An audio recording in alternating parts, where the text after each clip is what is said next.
baina bere jokabideaz damu balitz bezala, berehala atea berriro zabaldu eta oin puntetan sartu zen. Larri gaixo dagoen norbaitengana edo arrotz batengana balioa bezala. Gregorrek burua sofaren ertzeraino bultzatu zuen eta arrebari begira zegoen. Iabetuko zen bere hartan utzi zuela esnea ez goze faltarengatik eta ekarriko ote zion janari egokiagoren bat.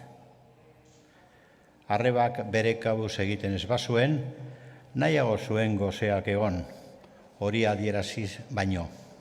Naiz eta sekulako gogoa zeukan, sofaren azpitik airean irten eta bere burua arrebaren oinetara botatzeko.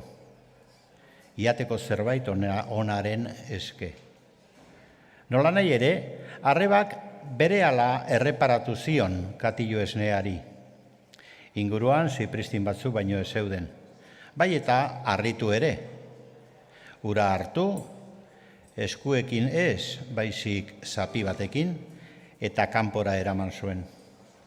Gregor jakimine zegoen, zer ekarriko ote zuen haren ordez, eta denetarik bururatu zitzaion.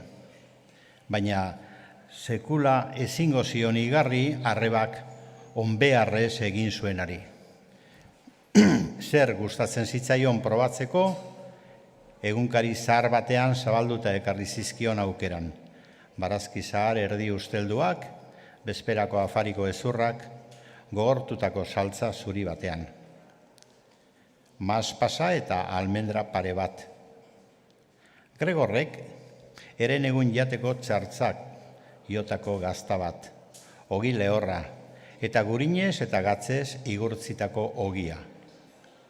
Hori ez guztiez gain, itxuraz betiko Gregorrentzat zen katiluan ura bota zuen.